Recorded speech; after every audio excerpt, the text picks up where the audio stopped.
Hey guys, so today what we're going to look at is we're still going to be dealing with factoring.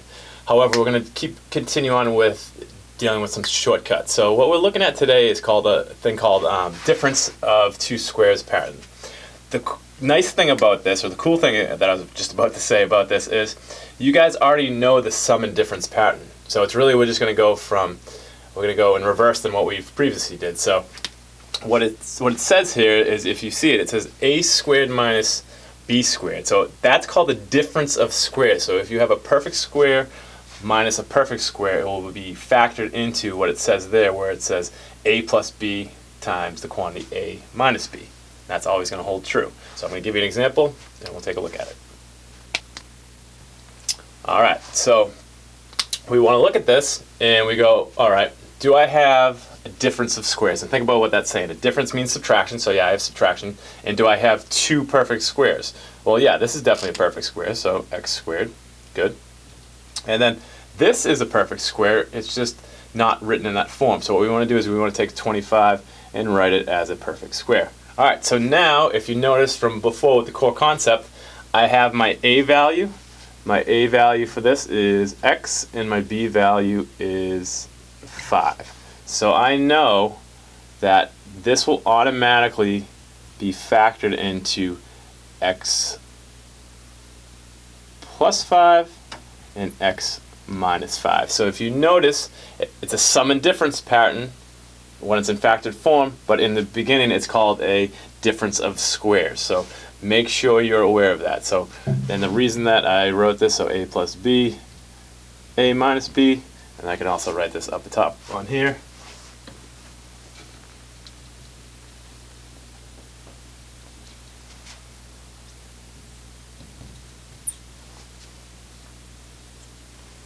So you can see that's why I wrote the a up top as equal to x and b is equal to 5. So if it's in this form, it's going to be written in this factored form. So now I go, okay, this looks identical to this, so all I have to do is write it as x plus 5 times x minus 5.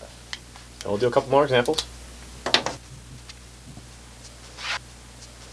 Alright, here's my next example. I have 4x squared minus 1. So we want to see if it fits into this pattern as, is it a squared minus b squared, or is it a difference of squares? So I look at this and go, it kind of is. So I have to rewrite this so the whole quantity is to raise to something squared. So I would look at this and go, okay, I definitely know that 2, right? I can write that as 2 squared, and this would stay x squared, right? So that right there is identical to that. However, I need this quantity to be something squared, so you guys can use your power of a power rule, and we can write this as the quantity 2x squared. So now you know that my a value, if I was still continuing to do what we were doing previously, would be 2x.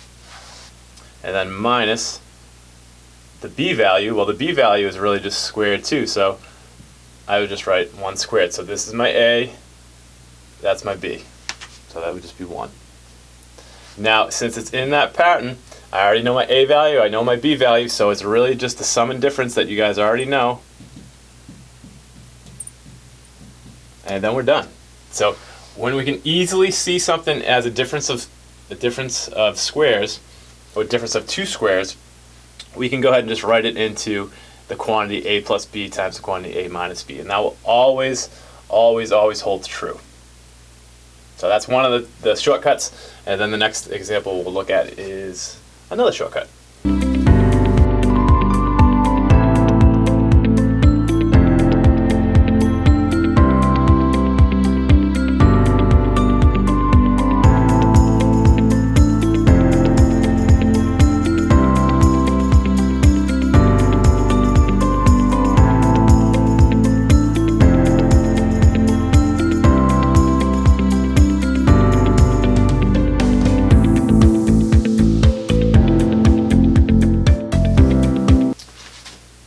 Alright, so in this one we're going to take a look at perfect square trinomial. So the first thing we're going to look at is determine if the trinomial is a perfect square, and I'll show you how to do that in a minute. But you guys have seen this previously. However, I showed you this first and then said if it was a square of a binomial pattern, then it would be written like this. However, what we're going to do today is I'm going to give it to you in this form, and then we're going to write it into this form. So it's a little bit reverse than what we did previously, but that's why I showed it to you the first time like that. So let's say that we have something like this. And we want to go ahead and factor this, and we first want to go, okay, the question is it a perfect square trinomial? So to look at that, it has to fit into this pattern right here. All right, so I know, okay, that fits that one, so it does work. So n squared, right? Something squared. And then I always look at this and go, okay, can I write this as a perfect square, which I can. So 4 squared. So far, it fits that criteria. However, we have to concern ourselves with that b value. The b value has to be twice the product of the a and the b value. So think about it this way. 4 times n is 4n, and then times 2 is this value right here. So if that is the case, and why did I put an x there? What's that all about? That should be a n, right? Because we're not using x's.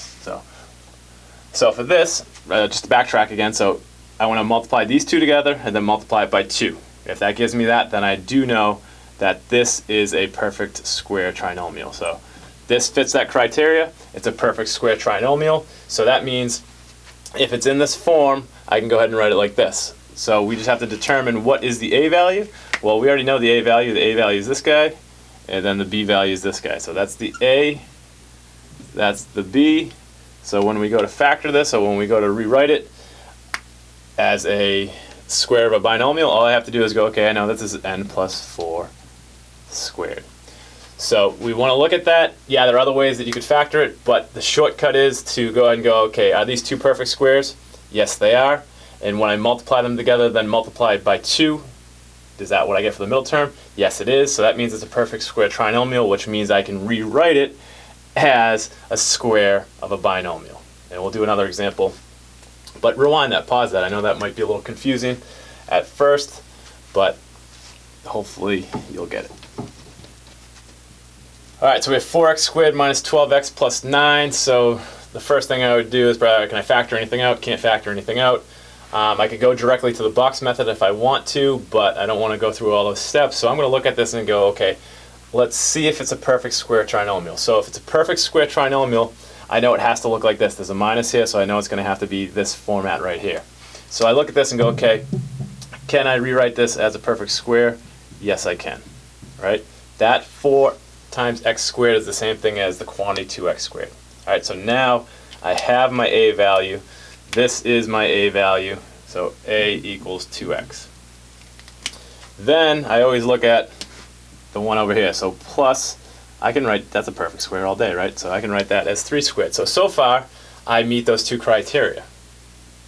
However, it's not always a perfect square trinomial if it only meets those two criteria. It has to make sure it meets the middle criteria as well.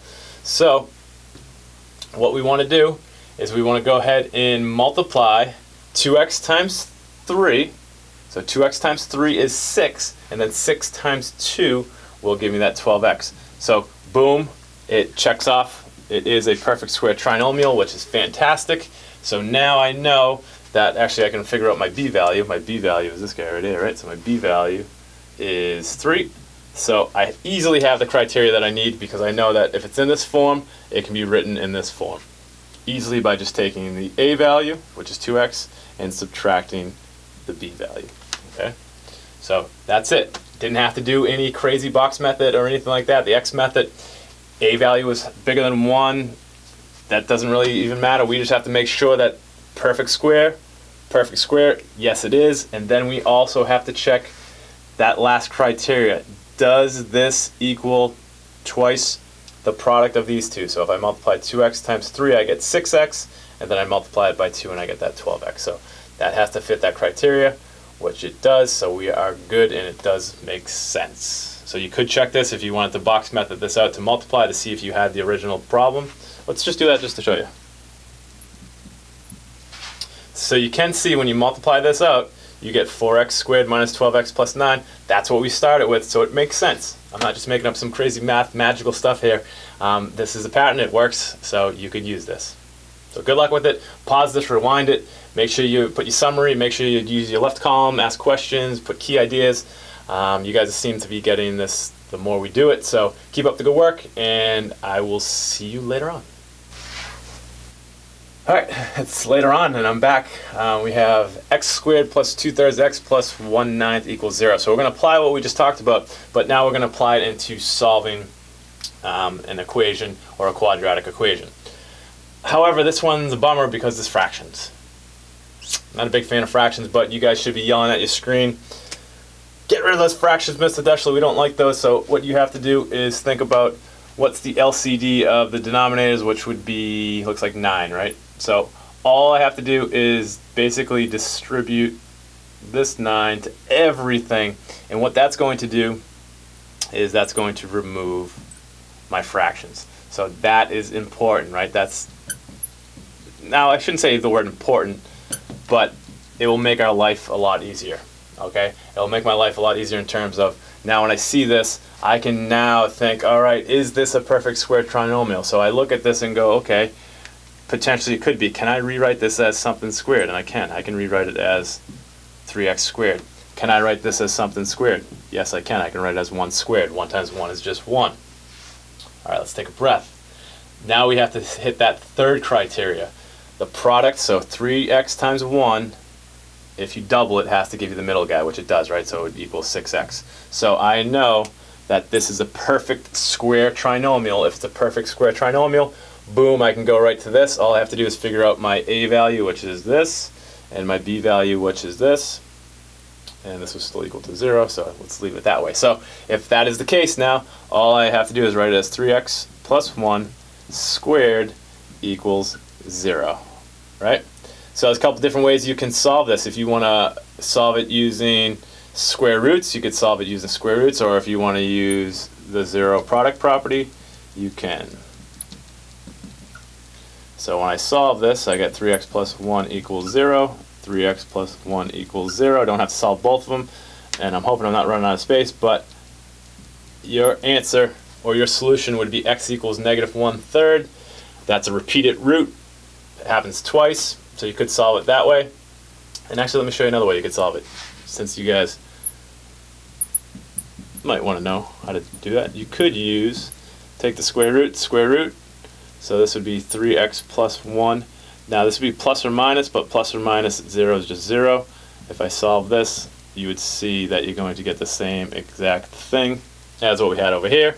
Depends on what method you want to use, and hopefully you guys can see that. It's not below my screen. But that's how you solve a polynomial equation. When first, there's fractions. Let's get rid of the fractions, and then second, let's see if it's a perfect square trinomial. If it is, then we can use the pattern, and it doesn't take us too long. We don't have to use the box method. However, if you forget that, yeah, use the box method and do it out that way. However, I want you guys to be efficient. See these patterns in math. It's going to help you out so much in this course, next year, the year after, and whatever you do. If you can see those patterns in life, your life becomes easier and easier. All right, well, good luck with this. And like I said, make sure that you do what you're supposed to do for your notes, and I'll see you in class. Have a good day.